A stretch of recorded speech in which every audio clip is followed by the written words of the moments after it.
Hi there guys, I'm Nikhil from GreedyTech and this is a complete review of the Huawei Nova 3 after 2 months. Huawei has been pretty silent for the past few years in the Indian market, but recently they are picking up the pace with phones like the P20 Pro and the P20 Lite. But their pricing is quite high. So Huawei has launched their new Nova series in India with a bit of aggressive pricing. And this particular Nova 3 phone is targeted towards the mid-range segment to compete against phones like OnePlus 6, Honor 10 and the Asus Zenfone 5Z. So how is it? Let's check it out. By the way, in India, this phone is sold exclusively online on Amazon.in at 35,000 rupees and it's available in two colors, black and iris purple. And if you want a quick suggestion, get the iris purple, it just looks awesome. Now before we get started with the review, let's have a quick physical overview. This phone has a complete glass build. On the front it has a 2.5D curved glass and on the back it has a 3D curved glass with a two-tone finish just for the iris purple color. Even the central frame holding everything together is made of metal and it's also coated with a glossy paint which looks pretty cool. Now at the top it has a dual camera setup with a single LED flash. It also says AI camera with a 1.8 aperture. Following that is the Huawei branding at the bottom. Now on the front it has a pretty huge display with a notch housing the dual camera setup, earpiece and an LED notification light inside the earpiece grill. It also has the proximity ambient sensors along with an infrared sensor for face unlock. Now at the bottom it is completely plain. On the left side it has a SIM card tray housing a nano SIM slot along with a hybrid SD card slot, and on the right side it has the power and volume buttons. Now at the top it has just a secondary microphone for noise cancellation, and at the bottom it has a mono speaker, primary mic, USB Type-C charging port and the audio jack. Now finally it has a thickness of 7.3 mm and it just weighs 169 grams. That's with the SIMs. Now I'll start the review with the design and build. I just have 3 words for how the back looks. It's awesome and insanely beautiful. Because of the glass build, obviously it's extremely slippery and a fingerprint magnet, and we have to use it with caution. But that's a routine for all the phones with a glass build. Now everyone in my circle, friends, family and literally everyone who saw this phone were just amazed by its looks. Especially as it looks sleeker and weighed less than other flagships like OnePlus 6 or the S9 Plus, which also come with a similar glass build. So when it comes to design, build and looks, this phone is really top notch. Now because of the new aspect ratio and the 3D curved design on the back, phone is taller and less wider. It fits comfortably in a single hand. You can also use it single-handedly for some extent if you have huge hands like mine.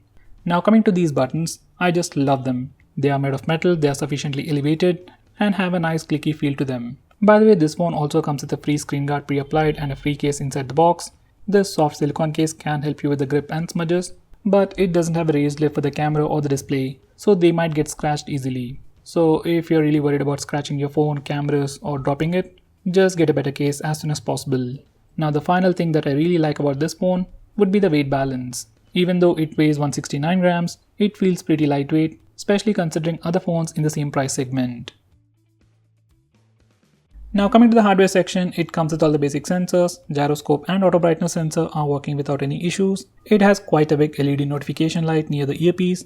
It has a fingerprint scanner and face unlock for additional security. Now coming to the things this phone is missing, there's no NFC, no FM radio and no Bluetooth 5.0.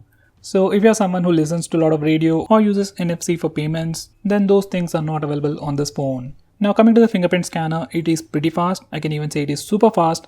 But on regular usage, especially without the case, I found myself searching for the fingerprint scanner quite often.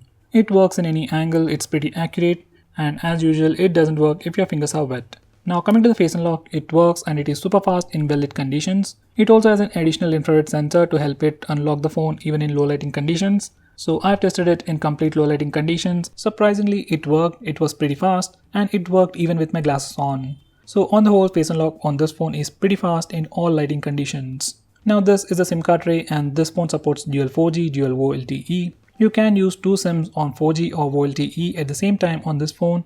Call quality and signal reception are pretty good, but the phone still doesn't support native video calling. By the way, this SIM card tray is made of plastic but doesn't feel weak or delicate. Now coming to the display, this phone has a pretty huge 6.3-inch IPS display with Full HD Plus resolution in the new 19.5:9 aspect ratio with a display notch.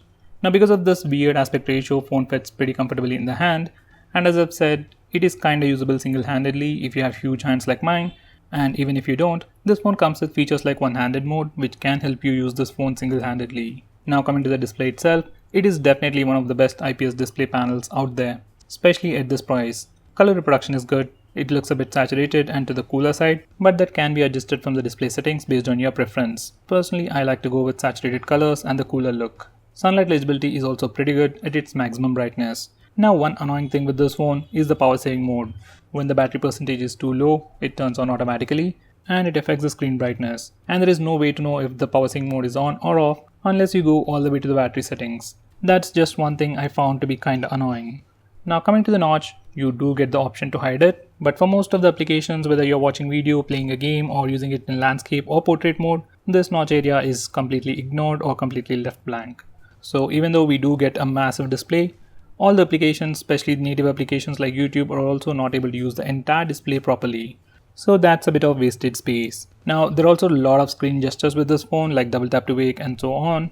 Personally, I like the raise to wake feature. It really goes well with the face unlock. So guys, on the whole, display on this phone is pretty good, but as always, I wish it was an AMOLED display and it had slightly slimmer bezels.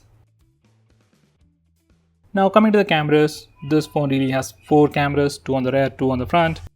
On the rear, it has a 16 megapixel primary camera with f1.8 aperture, that's the primary camera. That's followed by a 24 megapixel secondary camera with f1.8 aperture. That's a monochrome sensor which is also used for depth sensing and taking better pictures using the rear camera. On the front, it has a 24 megapixel camera with f2.0 aperture, followed by a 2 megapixel secondary camera for depth sensing. Now just like the Nova 3i, even this phone has that fancy AI mode which automatically detects the scene and does all kinds of crazy stuff, and it is turned on by default. Whenever AI mode is enabled, it oversaturates the colors at every opportunity it gets, sharpens the image when a scene is detected, and does some dynamic range adjustments as well.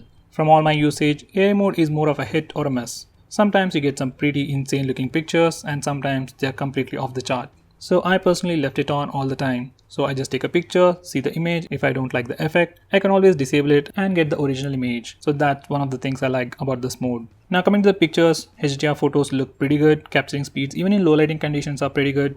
I won't say the rear cameras are the best in the world, but they are pretty good, even though color reproduction is a bit exaggerated at times because of AI mode. On the whole, it does a pretty great job when it comes to sharpness, details and dynamic range. Now coming to selfies, once again it's loaded and bloated with tons of features. We have the regular portrait selfie mode, we have the regular AI mode which simply super saturates the colors, and finally it also has HDR Pro mode which controls exposure at hardware level and affects the dynamic range of selfies. Now with all these modes, it is really quite confusing. You can take a normal selfie, selfie with AI, selfie with HDR Pro, and selfie with HDR Pro and AI, and you get different results for all these different modes. As if that's not enough, you can even throw in portrait selfies to mess it up even more. So on the whole, selfies look pretty great, dynamic range is also pretty good. You can take different kinds of shots because of all these modes, but most of the time it's quite confusing and you might not really know which mode will give you the best results. So there you go. Now coming to portrait selfies, once again they've added a new feature called 3D lighting effects inspired from iPhone X to give you different lighting effects while taking portrait selfies.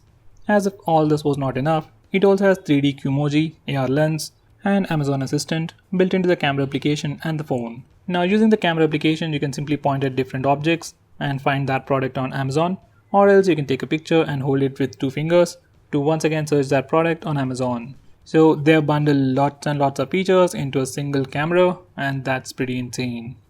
Now coming to video recording, we can record video even in 4K resolution, and we do get the option to record in H.265 codec to save some space. Stabilization and dynamic range are pretty good. So guys, on the whole, cameras on this phone are definitely pretty good and definitely worth the price. I couldn't compare it with the competition like OnePlus 6 or the Honor 10, but this phone definitely offers a lot of camera features that those phones simply don't.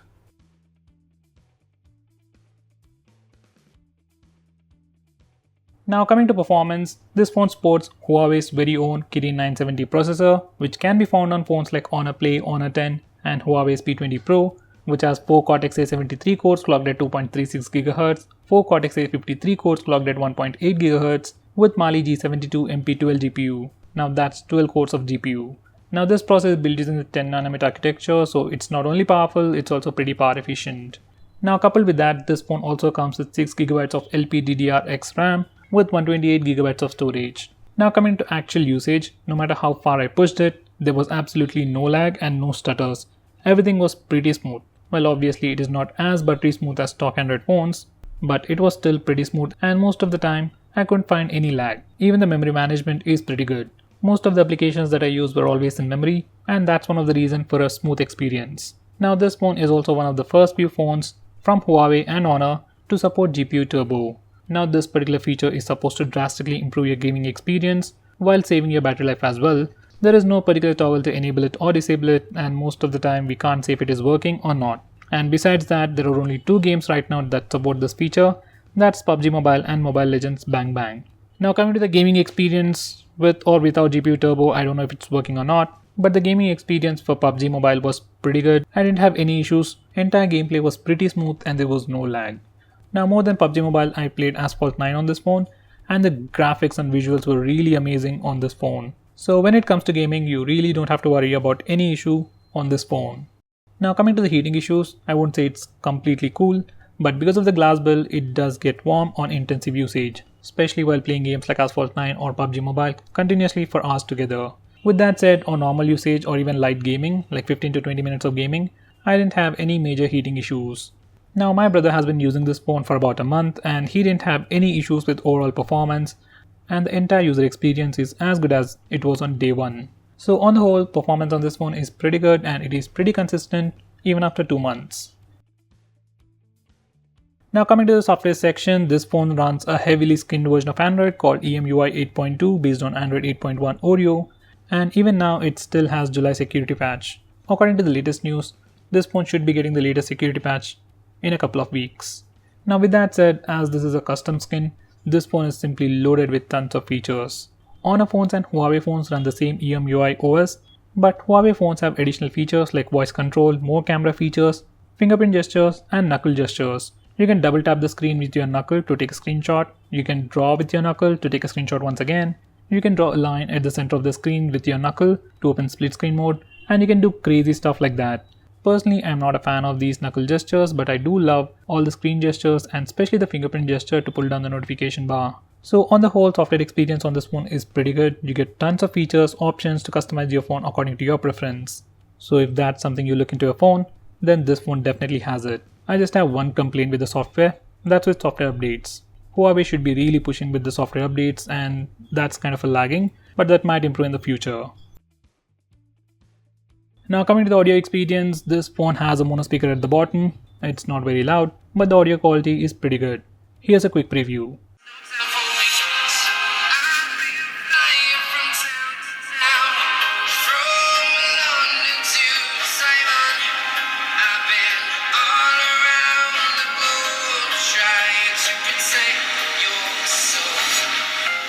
Now coming to the audio experience on the headset, there is no dedicated DAC or an amplifier, so it's pretty much average. But this phone, like all the Huawei and Honor phones, comes with hiss and sound enhancement, so you get to tweak equalizer settings and you also have 3D surround options to slightly improve the audio experience. So on the whole, audio experience is definitely better than your regular phones without any audio enhancement, but a dedicated DAC, amp or something like Dolby Atmos would have made more difference. Now coming to the battery department, this is definitely one of the best features about this phone. This phone packs a 3750 mAh battery, supports fast charging and comes with an 18 watts power adapter inside the box.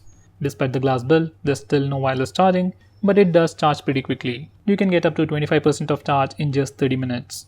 Now coming to the battery life, on average I got about 5 hours of screen on time. That's with social media, apps, taking pictures, time lapses, and even playing games like PUBG for about an hour. So even for a high usage, battery life is pretty good and it definitely lasted me a day. Now if you're a normal user, this phone can even last you 2 days if you use their power saving features. So guys, to conclude, I won't say this is the most perfect phone or the best phone in this price segment, but if you're looking for a camera centric phone with tons of camera features, lot of software optimization features, along with flagship specs, massive storage with an amazing looking build, I can definitely suggest you this phone. So guys, that's pretty much it for this video. Thanks for watching. If you're planning to buy this phone, please use the link in the description. It always helps the channel. And if you want us to make any specific video, tweet out to us with the hashtag ASKGREEDYTECH on Twitter and I'll try to make it as soon as possible. I'm Nikhil from GreedyTech signing off. Have a nice day.